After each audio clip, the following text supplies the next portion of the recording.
Mưa to vào hết nhà rồi.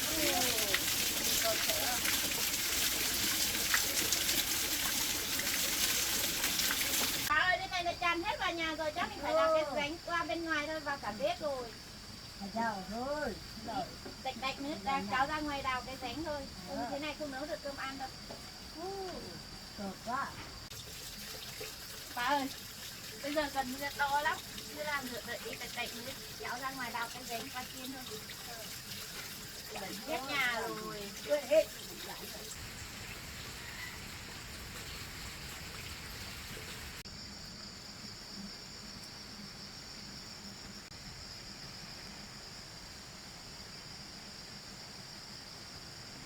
Bà ơi, đạch mưa rồi. Cháu đào rãnh đó.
Bà cứ nghỉ đi, bà tí này cháu không làm rồi. Cháu làm cái kia xong qua đây rồi xuống kia là được rồi.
Bà ơi, đào đến này chắc được rồi ấy. Trời lại mưa rồi. May quá mình vừa đào xong trời lại mưa. Đi vào nhà rửa tay đi.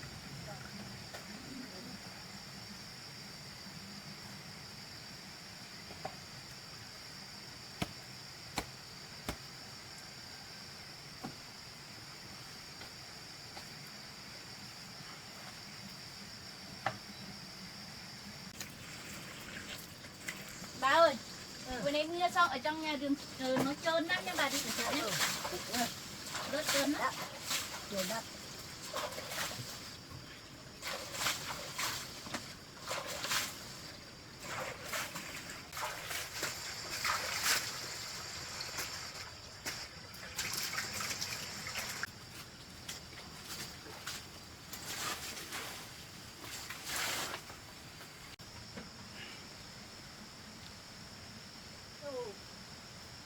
Hết nhà rồi.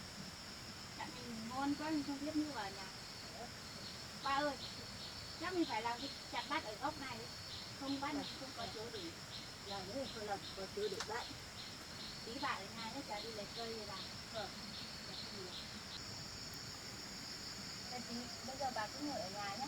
Cháu lấy áo mặc vào cái gì lấy cây đi làm này.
Cây này to nặng lắm. Đừng trôn nữa.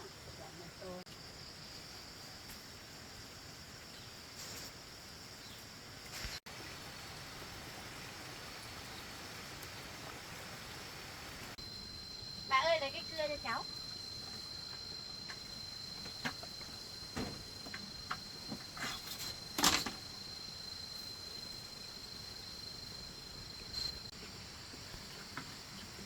Bà ơi cái này chắc mình phải làm 2 tầng bà nhỉ? Một tầng để nồi, xong là một tầng để bát.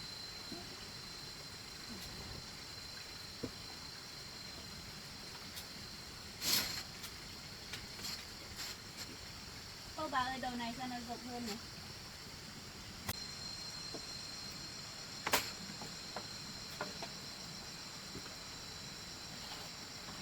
Bà ơi, này sẽ mình làm 2 tầng nhỉ? Ở đây bà ơi, cái tầng thấp thấp này mình làm để nồi, mình lấy cây vải xong là mình đặt nồi, xong lại mình làm một tầng cao như thế này, mình để bát ở trên này, còn một tầng nữa mình để đồ lại vặt ở trên không được bẩn, xong mình dán hết hai bên. Từ làm để cái đồ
cây to nè phải để ra bàn.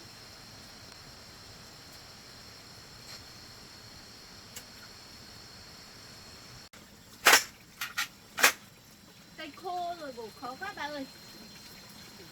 Cái gì đẹp nhỉ?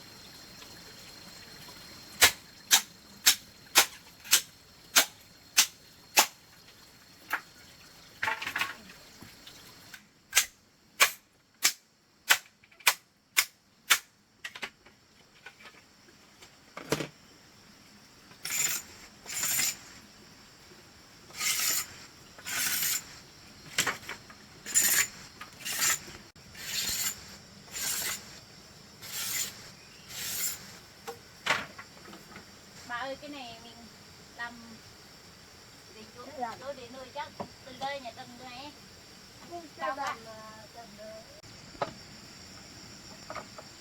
Bà ơi cái tầng này để nuôi chắc tầng này nhỉ? Tầng này tầng này đấy. Tầng này mình lại làm tầng bát cho nó cao mà lên đây. Xong mình lại làm một tầng nữa để đồ lặt vặt. Bà ơi cái tầng mình để bát đằng này nhỉ? Tầng này đấy. Xong rồi làm một tầng nữa để đồ linh tinh bên đây. Còn Rồi cháu đi tìm hai cái cọng để đằng trên này nữa. làm từng thì làm đồ để đồ. Bà ơi cái này để một cái cọng ở đây bà nhỉ? Để hai bên còn cái đấy. Như thế này à? Thế này cháu phải lấy chuồng đi đào lúa chôn vào á. Đào lúa đấy.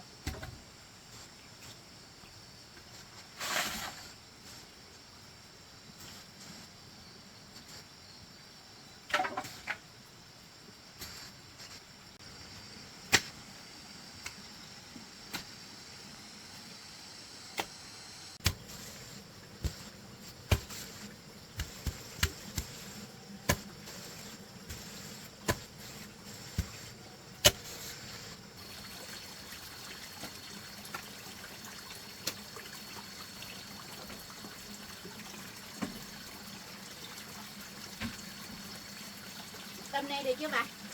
Bằng này chắc được rồi nhỉ? Được rồi. Cái bên này. Bây giờ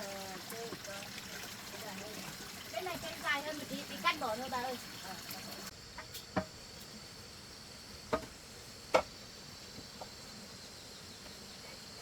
Bà ơi lấy cam tầm này bà nhỉ? cái ba này là được đó. Tí bà xem của cháu xem nó có bằng nhau hay không nhé.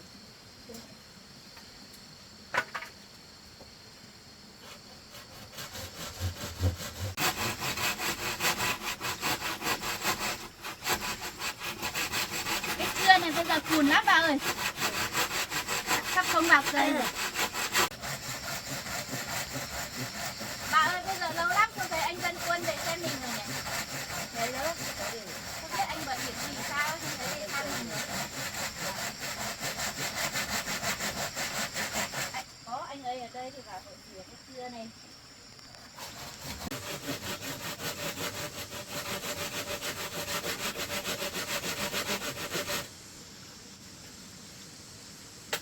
Bên này chắc cháu phải dùng cái dao thôi, không cắt được bên rồi. Chặt thôi.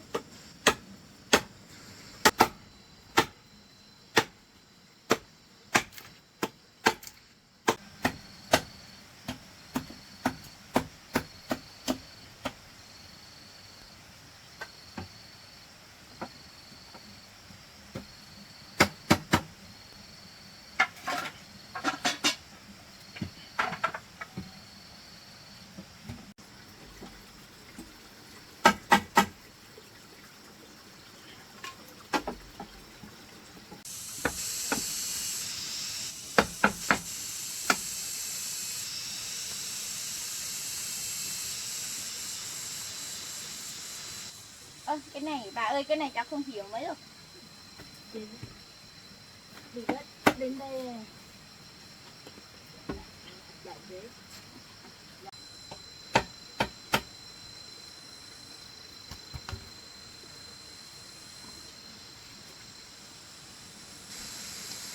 Cái này nó cũng bằng nhau thôi. Đừng đo cái này rồi, đừng có đo theo cái này rồi.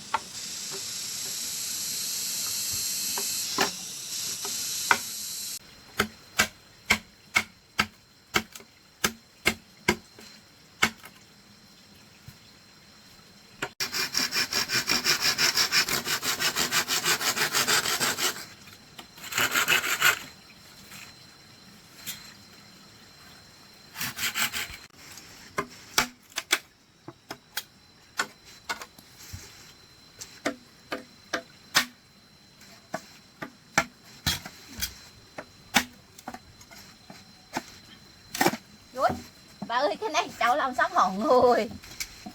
Đi nữa tí cái cột này.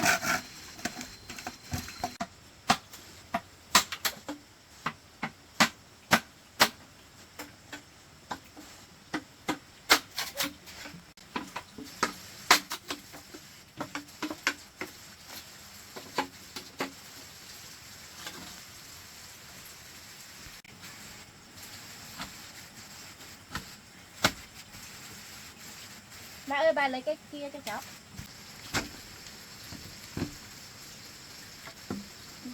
Đây này, cái rụng.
Bà cứ ngồi ở nhà đi.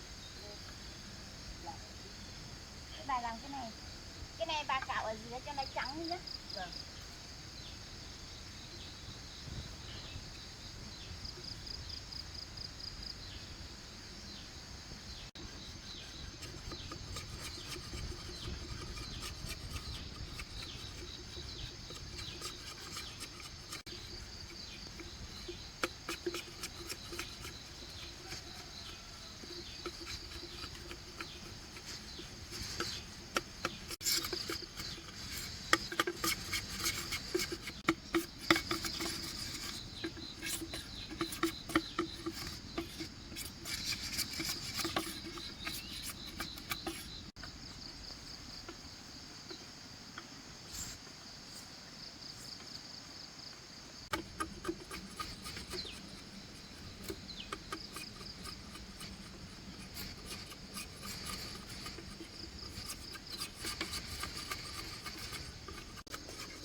Cái người đi cặp đi ôn.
Bà ơi, nhà mình còn có lạt thôi nhỉ? Ủa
Bà ơi xong chưa? Rồi rồi.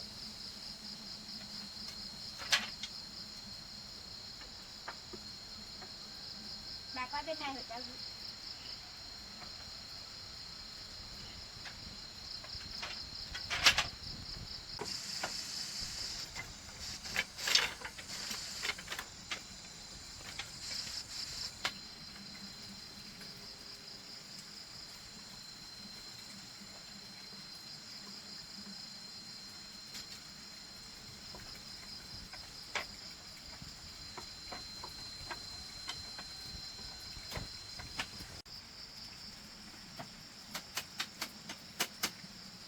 Chắc làm bằng này đây, bên này đây.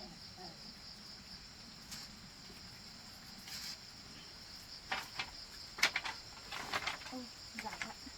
Cái buộc bạc.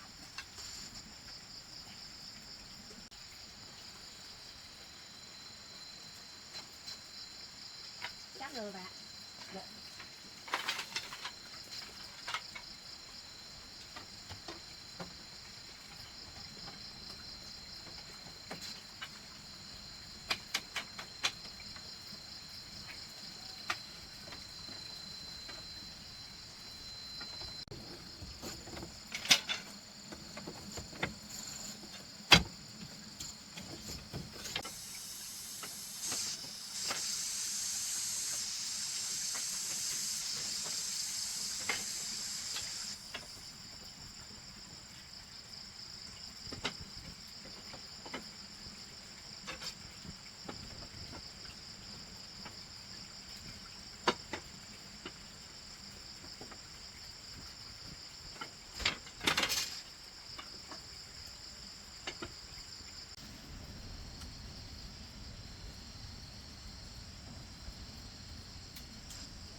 Bà ơi như thế này chắc rồi. Dạ, rửa. Mình lại làm một miếng rồi để ở đằng bên kia.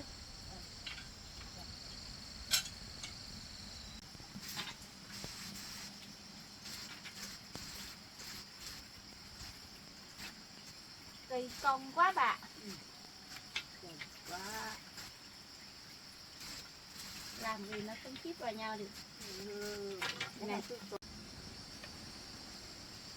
Bà lấy lại bộ vào.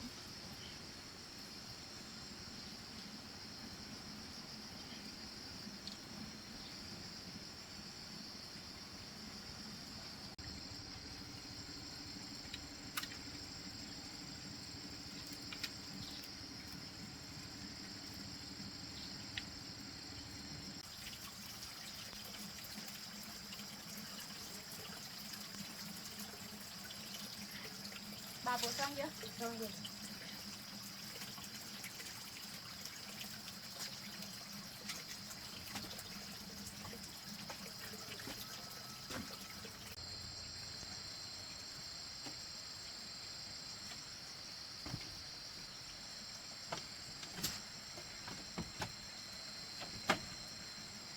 Bà ơi bên xanh ở bên này đẹp hơn bà nhỉ?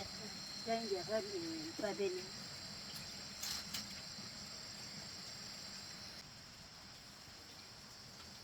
Bà ơi như thế này xong rồi. Xong rồi mình lau. Vừa nãy mình làm trời mưa nên bây giờ cây bẩn. Chắc phải lấy cái gì để lau cho nó sạch. Lau sạch. Cái nước để lau. Đắt.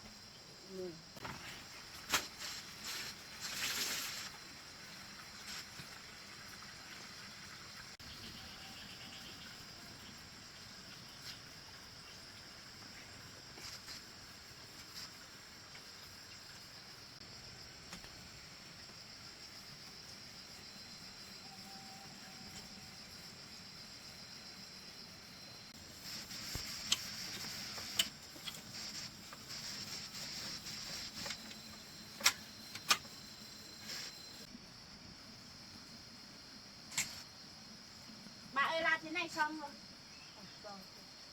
Bây giờ mình dọn dẹp xong là cũng gói rồi. Nấu mì tôm ăn. Ăn thôi. Đỡ rồi.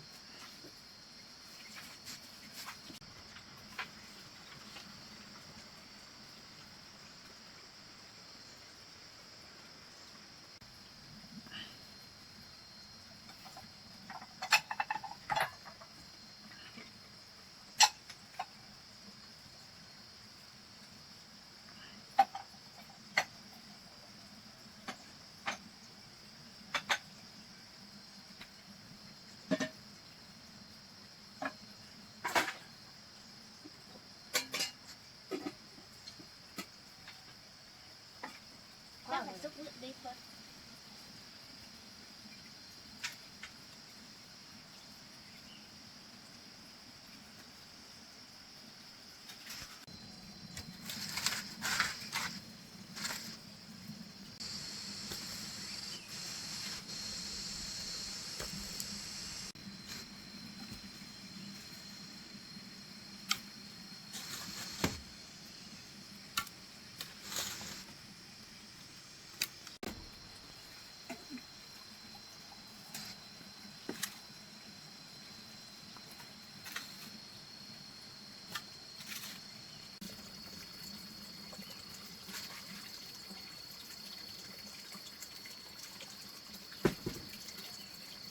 Bà ơi, cái bếp này nó gần cái pên này quá đi. Bây giờ mình nấu tạm một bữa ở đây đấy. Mai này mình cắt cái pên này xong mình làm ra ngoài một tí bà nhỉ? Không sợ nó cháy. Tốt hơn.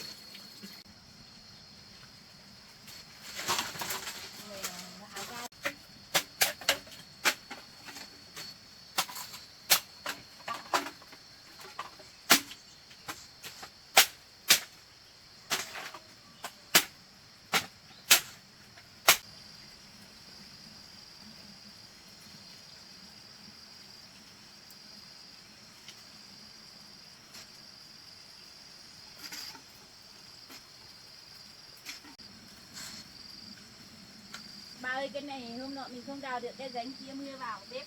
Giờ đốt lửa khó lắm.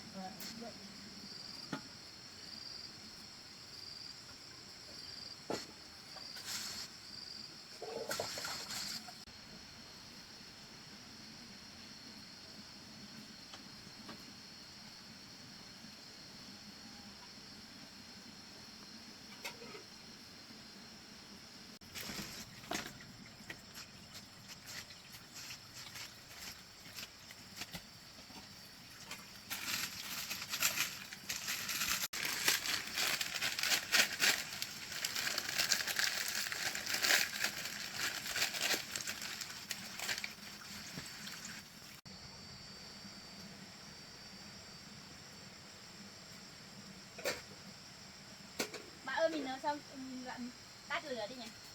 Không Tắt. sợ cháy.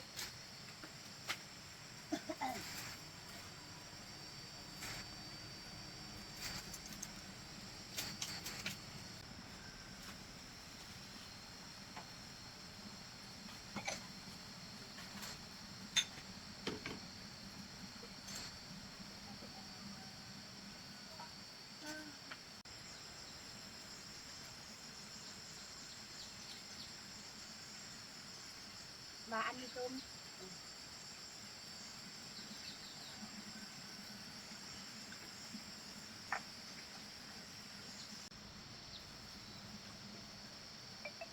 Cảm ơn bà ăn đi tôm ạ.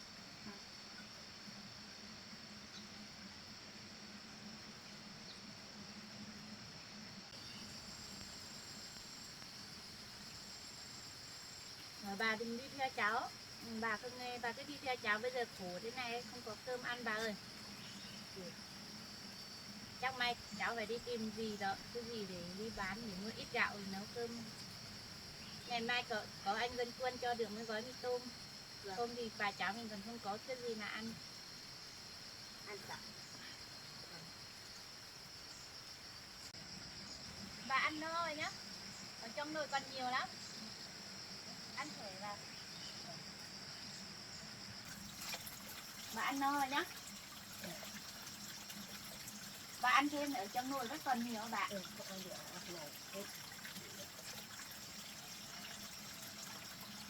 Không chưa? Rồi. Bác cháu đi rửa.